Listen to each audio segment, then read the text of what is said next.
Hi hello welcome back to our channel. Amruthadhare ಧಾರಾವಾಹಿಯಲ್ಲಿ ಬುಧವಾರದ ಸಂಚಿಕೆಯಲ್ಲಿ ಏನಾಗುತ್ತೆ ನೋಡೋಣ ಬನ್ನಿ. ಶುರುವಿನಲ್ಲಿ ಶಾಕುಂತಲಾ ಗೌತಮ್ ಮದುವೆಗೆ ಹೇಗೋ ಒಪ್ಕೊಂಡ, ಬೇಗ ಮದುವೆ ಮಾಡಿ ಮುಗಿಸ್ಬೇಕು ಅಂತ ಎಲ್ಲರಿಗೂ ಫ್ಯಾಮಿಲಿಯಲ್ಲಿ ಹೇಳ್ತಾಳೆ. ಆಗ ಫ್ಯಾಮಿಲಿಯವರಿಗೆಲ್ಲ ತುಂಬಾ ಶಾಕ್ ಆಗುತ್ತೆ. ಯಾಕೆ ಈ ರೀತಿಯಾಗಿ ಗೌತಮ್ ಅವರು ಮಾಡ್ತಾ ಇದ್ದಾರೆ ಅಂತ ಎಲ್ಲರೂ ಮನಸ್ಸಿನಲ್ಲೇ ಅಂದ್ಕೊಂಡು ಸರಿ ಆಯಿತು ಅಂದ್ಬಿಟ್ಟು ಮದುವೆಗೆ ಬರ್ತಾರೆ. ಗೌತಮ್ ಒಪ್ಪಿದ ಮಾರನೇ ದಿನವೇ ಮದುವೆಗೆ ಎಲ್ಲ ತಯಾರಿ ಮಾಡಿರ್ತಾರೆ.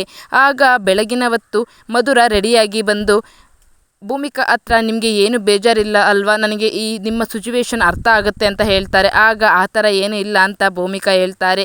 ಇತ್ತ ಮಧುರ ಹೋದ್ಮೇಲೆ ಗೌತಮ್ ಬಂದು ನೋಡಿ ಇನ್ನೂ ಟೈಮ್ ಇದೆ, ನೀವು ಈಗ ಬೇಡ ಅಂದರೂ ಕೂಡ ನಾನು ಮದುವೆ ನಿಲ್ಲಿಸ್ತೀನಿ ಅಂತ ಹೇಳಿದಾಗ ಗೌತಮ್ ಅವರೇ, ನೀವು ಏನಾದರೂ ನನಗೆ ಬೇಜಾರು ಮಾಡಿ ಮದುವೆ ಆಗ್ತಿದ್ದೀರಾ? ಇಲ್ಲ ತಾನೇ, ನಾನೇ ನಿಂತು ಮದುವೆ ಮಾಡಿಸ್ತಾ ಇದ್ದೀನಿ, ಅಂಥದ್ರಲ್ಲಿ ನೀವು ಈ ರೀತಿಯಾಗಿ ಕೇಳ್ತಾ ಇದ್ದೀರಲ್ಲ, ನನಗೆ ಯಾವ ಬೇಜಾರು ಇಲ್ಲ ಅಂತ ಕೇಳಿದಾಗ ಅಷ್ಟರಲ್ಲಿ ಸರಿ ಆಯಿತು, ಈಗ ನೀವು ಹೇಳ್ದಾಗೆ ನಾನು ಮದುವೆಗೆ ಒಪ್ಕೊಂಡಿದ್ದೀನಿ, ಅದೇ ರೀತಿಯಾಗಿ ನಾನು ಹೇಳ್ದಾಗೆ ನೀವು ಕೇಳಬೇಕು ಅಂತ ಗೌತಮ್ ಭೂಮಿಕಾ ಕೈಗೆ ಒಂದು ಸೀರೆ ಕೊಟ್ಟು ಮದುವೆಗೆ ಇವತ್ತು ನೀವು ಈ ಸೀರೆನ ಉಟ್ಕೋಬೇಕು ಅಂತ ಹೇಳ್ತಾರೆ. ಆಗ ಭೂಮಿಕಾ ಅಷ್ಟೇ ತಾನೇ ಸರಿ ಆಯಿತು ಅಂತ ಹೇಳ್ತಾಳೆ. ಆದರೆ ಭೂಮಿಕಾಗೆ ಅದು ಮಾಂಗಲ್ಯ ಧಾರಣೆ ಧಾರೆ ಸೀರೆ ಅಂತ ಗೊತ್ತಿರೋದಿಲ್ಲ.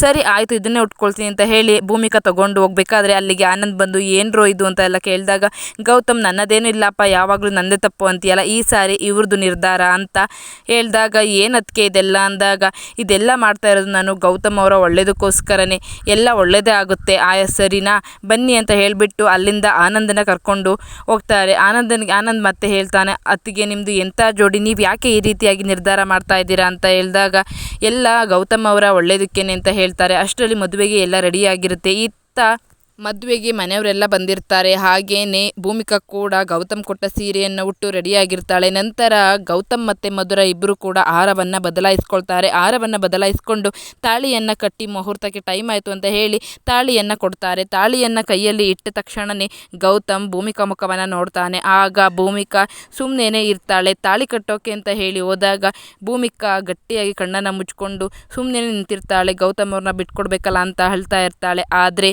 ಗೌತಮ್ ಎದ್ದು ಬಂದು ಭೂಮಿಕಾ ಕೊರಳಿಗೆ ತಾಳಿಯನ್ನು ಕಟ್ಟೇ ಬಿಡ್ತಾರೆ. ತಾಳಿಯನ್ನು ಕಟ್ಟಿದ್ದನ್ನು ನೋಡಿ ಎಲ್ಲರಿಗೂ ಶಾಕ್ ಆಗುತ್ತೆ.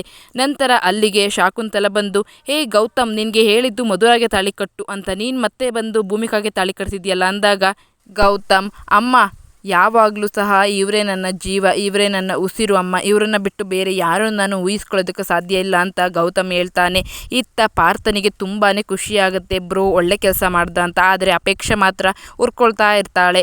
ಹಾಗೇನೆ ಲಕ್ಷ್ಮೀಕಾಂತ್, ಅಯ್ಯೋ ಎಂಥ ಕೆಲಸ ಆಗೋಯ್ತಕ್ಕ, ಪ್ಲ್ಯಾನ್ ಎಲ್ಲ ಉಲ್ಟಾ ಪಲ್ಟಾ ಆಗೋಯ್ತಲ್ಲ, ಈ ಗೌತಮ್ ಮಧುರಾಗೆ ತಾಳಿ ಕಟ್ಟೋದನ್ನು ಬಿಟ್ಬಿಟ್ಟು ಇತ್ತ ಹೋಗಿ ಮತ್ತೆ ಭೂಮಿಕಾಗೆ ತಾಳಿ ಕಟ್ಟಿದ್ನಲ್ಲ ಅಂತ ಯೋಚನೆ ಮಾಡ್ತಾ ಇರ್ತಾನೆ. ಮಧುರ ಕೂಡ ಇದೇನಿದು ಇವ್ರು ಅವರಿಗೆ ತಾಳಿ ಕಟ್ಬಿಟ್ರಲ್ಲ ಅಂತ ಆಶ್ಚರ್ಯವಾಗಿ ನೋಡ್ತಾ ಇರ್ತಾರೆ. ಭೂಮಿಕಾಗಂತೂ ಶಾಕ್ ಆಗಿಬಿಡುತ್ತೆ. ಹಾಗೆ ಮನೆಯವರಿಗೆಲ್ಲ ತುಂಬಾ ಶಾಕ್ ಆಗುತ್ತೆ. ನಮ್ಮ ಅಳಿಯಂದ್ರು ಎಂಥ ಒಳ್ಳೆಯ ವ್ಯಕ್ತಿ, ನಾವು ಅವ್ರ ಬಗ್ಗೆ ತಪ್ಪಾಗಿ ತಿಳ್ಕೊಂಡಿದ್ವಿ ಅಂತ ಹೇಳಿ ಮನಸ್ಸಿನಲ್ಲಿ ಅಂದ್ಕೊಳ್ತಿರ್ತಾರೆ. ಆಗ ಗೌತಮ್, ಅಮ್ಮ ಯಾವಾಗಲೂ ಅಷ್ಟೇ, ಈ ಜನ್ಮ ಅಲ್ಲ ಮುಂದಿನ 7 ಜನ್ಮದಲ್ಲೂ ಕೂಡ ಭೂಮಿಕಾನೇ ನನ್ನ ಹೆಂಡತಿ, ಭೂಮಿಕಾನೇ ನನ್ನ ಉಸಿರು, ನಾನು ಅವರನ್ನು ಬಿಟ್ಟು ಬೇರೆ ಯಾರನ್ನು ನನ್ನ ಜೀವನದಲ್ಲಿ ಊಹಿಸ್ಕೊಳ್ಳೋದಕ್ಕೂ ಸಾಧ್ಯ ಇಲ್ಲ, ಭೂಮಿಕಾನೇ ನನಗೆ ಎಲ್ಲ ಅಮ್ಮ. ಹಾಗೆ ಭೂಮಿಕಾ ಸ್ಥಾನವನ್ನು ಬೇರೆ ಯಾರಿಗೂ ತುಂಬಲು ಸಾಧ್ಯ ಇಲ್ಲ. ಭೂಮಿಕಾ ಅವ್ರನ್ನ ನಾನು ಪಡೆಯೋದಕ್ಕೆ ತುಂಬಾ ಪುಣ್ಯ ಮಾಡಿದ್ದೀನಿ, ಅಂಥದ್ರಲ್ಲಿ ನಾನು ಅವರನ್ನು ಬಿಟ್ಬಿಟ್ಟು ಮಧುರ ಅವ್ರನ್ನ ಮದುವೆ ಆಗೋದಕ್ಕೆ ಆಗೋದಿಲ್ಲ ಅಮ್ಮ. ನನ್ನ ಜೀವ, ನನ್ನ ಉಸಿರು, ನನ್ನ ಪ್ರಾಣ, ಹಾಗೆ ನನ್ನ ಒಂದು ಮಿಡಿತ ಕೂಡ ಅದು ಭೂಮಿಕಾ ಅವರೇ ಆಗಿರ್ತಾರೆ. ಭೂಮಿಕಾ ಅವ್ರನ್ನ ಬಿಟ್ಟು ಅವರ ಒಂದು ಸ್ಥಾನವನ್ನು ಬೇರೆ ಯಾರಿಗೂ ತುಂಬಲು ಸಾಧ್ಯ ಇಲ್ಲ ಅಮ್ಮ. ಯಾವಾಗಲೂ ಅಷ್ಟೇ, ಈ ಜನ್ಮ ಅಲ್ಲ ಮುಂದಿನ 7 ಜನ್ಮದಲ್ಲೂ ಕೂಡ ಭೂಮಿಕಾನೇ ನನ್ನ ಹೆಂಡತಿ ಆಗಿರಬೇಕು ಅಮ್ಮ ಅಂತ ಹೇಳಿ ಗೌತಮ್ ಶಾಕುಂತಲಾಗೆ ಹೇಳ್ತಾರೆ. ಆಗ ಶಾಕುಂತಲ, ಏನು ಮಾಡಿಬಿಟ್ಟೆ ಗೌತಮ್ ಅಂತ ಹೇಳಿಬಿಟ್ಟು ಮನಸ್ಸಿನಲ್ಲೇ ಕೊರಗ್ತಾ ಇರ್ತಾಳೆ. ಅಯ್ಯೋ, ನೀನು ಮಧುರಾಗೆ ಏನಾದರೂ ತಾಳಿ ಕಟ್ಟಿದ್ದಿದ್ರೆ ಆಸ್ತಿ ಎಲ್ಲ ನಮ್ಮ ಪಾಲಾಗ್ತಿತ್ತು, ನೀನು ಮತ್ತೆ ಬಂದು ಭೂಮಿಕಾಗೆ ತಾಳಿ ಕಟ್ತೀಯ ಅಂತ ನಾನು ಅಂದ್ಕೊಂಡೇ ಇರಲಿಲ್ಲ, ನನ್ನ ಪ್ಲ್ಯಾನ್ ಎಲ್ಲ ಉಲ್ಟಾ ಆಗೋಯ್ತಲ್ಲ ಅಂತ ಅಲ್ಲೇ ಶಾಕುಂತಲ ಯೋಚನೆ ಮಾಡ್ತಿರ್ತಾಳೆ. ಆಗ ಭೂಮಿಕಾ ಮನಸ್ಸಿನಲ್ಲಿ, ಅಯ್ಯೋ ಎಷ್ಟು ಒಳ್ಳೆಯವರು ಗೌತಮ್ ಅವರು, ನಾನು ಅವ್ರನ್ನ ದೂರ ಮಾಡ್ಕೊಳ್ಳೋದಕ್ಕೆ ನೋಡಿದ್ನಲ್ಲ, ನಾನು ಎಂಥ ಕೆಲಸ ಮಾಡಿಬಿಟ್ಟೆ, ನಾನು ಇದನ್ನೆಲ್ಲ ಮಾಡಿದ್ದು, ಗೌತಮ್ ಅವರು ಇಷ್ಟೊಂದು ಇಷ್ಟಪಡ್ತಾರಲ್ಲ ನನ್ನ, ಅಯ್ಯೋ ಅಂತ ಅಂದ್ಕೊಂಡು ಮನಸ್ಸಿನಲ್ಲಿ ಕೊರಗ್ತಾ ಇರ್ತಾಳೆ. ಇಂಥವರಿಗೆ ನಾನು ಮತ್ತೆ ಬೇರೆ ಒಂದು ಮದುವೆ ಮಾಡೋದಕ್ಕೆ ಹೊರಟುಬಿಟ್ನಲ್ಲ ಅಂತ ಭೂಮಿಕಾ ಅಳ್ತಾ ಇರ್ತಾಳೆ. ಇತ್ತ ಗೌತಮ್ ಮಾತ್ರ ನಾನು ಇದ್ದೀನಿ ಭೂಮಿಕಾ ಅನ್ನೋ ರೀತಿಯಾಗಿ ಭೂಮಿಕಾನ ನೋಡ್ತಾ ಇರ್ತಾರೆ. ಭೂಮಿಕಾಗಂತೂ ತುಂಬಾ ಖುಷಿಯಾಗಿರುತ್ತೆ.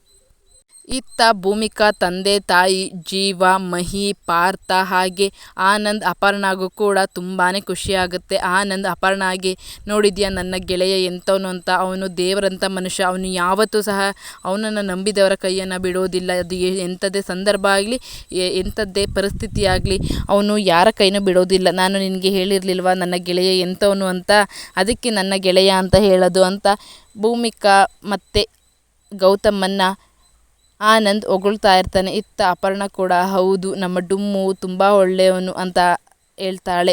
ಇತ್ತ ಲಕ್ಷ್ಮೀಕಾಂತ್ ಮಾತ್ರ ಅಯ್ಯೋ ನಮ್ಮ ಪ್ಲ್ಯಾನ್ ಎಲ್ಲ ಉಲ್ಟಾ ಆಗೋಯ್ತಲ್ಲ ಅಂತ ಲಕ್ಷ್ಮೀಕಾಂತ್ ಮತ್ತು ಜಯದೇವ್ ಇಬ್ಬರು ಕೂಡ ಯೋಚನೆ ಮಾಡ್ತಿರ್ತಾರೆ. ಮಧುರ ಕೂಡ ಒಂದನ್ನು ಮಾತನಾಡದೆ ಸುಮ್ಮನೆ ಹಸೆಮಣೆ ಮೇಲೆ ಕೂತಿರ್ತಾನೆ.